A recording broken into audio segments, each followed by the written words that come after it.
the baking soda. All right. And you can already mix also the sugar if you want. This is half cup granulated erythritol. Okay. Napansin nyo ba, ang dami kong lianera, no? Pang leche plan. Okay. So you can actually just mix them. Okay.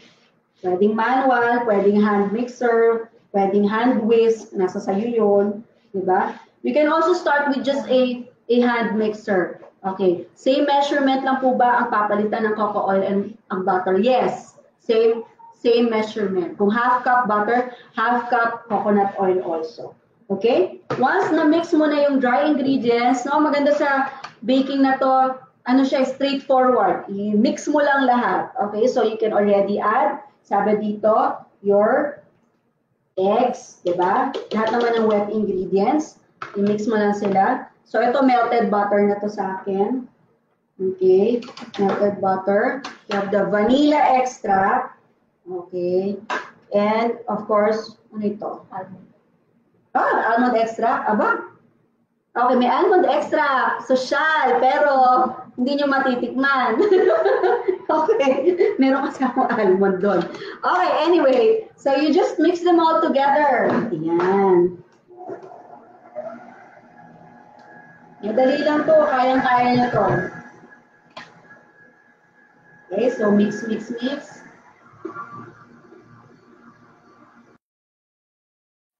Alright.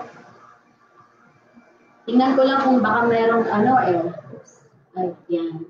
Merong natira sa sides. Scrape mo lang. Yan. Minsan kasi hindi na may mix ng todo sa ilalim. Okay.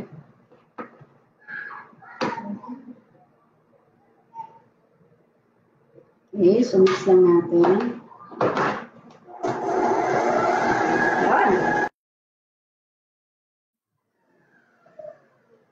Right? Ito ba tayo so far? Okay. Brand ng mixer ko! Hanabishi to. Okay. So, ayun na siya. Lagay ko na lang sa ano para makita ninyo. Isa pang... Okay. So, mix. Basta mix na siya. Pwede na eh, no? So, pang-pour, para madaling i-pour sa ano, donut pan, which this time we're gonna use the regular size.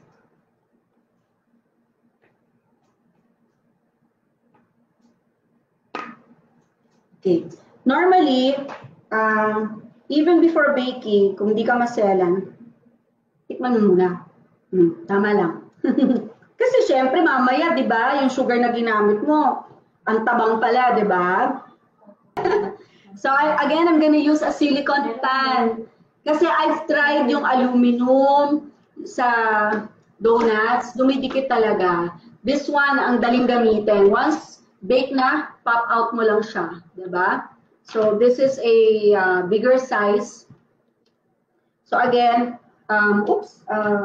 pwede palang, grease pa pala. So, pwede i-grease mo pa rin. Ako, I just grease with coconut oil. Alright? Grease lang. Para hindi naman din kahit hindi siya dumidikit, hindi naman talaga dumidikit ang silicone. Pero para mas safe. Alright? So, nag-grease na natin siya. And then, pour lang natin. So, medyo, makapal yung, cake batter nito. Yung iba, they use a piping bag to pour. Pwede naman. Choco drizzle, it's, it's so easy to make naman the choco drizzle.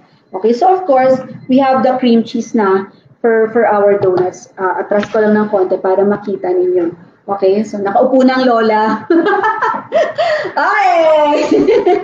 So, you have the I think isa pang gloves dyan. So, you have the ay hindi, baliktad na lang. Dito na lang sa isa. Okay lang. I just have one glove lang. Okay. Okay na to. Okay. So you have the cream cheese donut, diba? So this is my cream cheese donut na. Okay? Oh, bagong bake. Woo! Okay.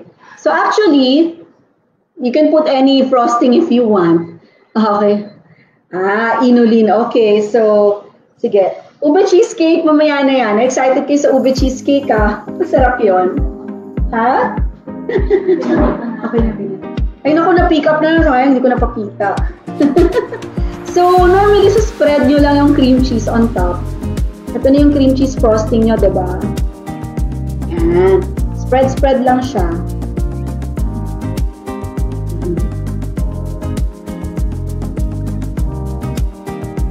Okay? So, syempre hindi siya katulad ng regular mga donuts dyan na dip-dip lang, di ba? So, ito iba eh. So, spread mo lang si cream cheese. Okay? So, spread it on top.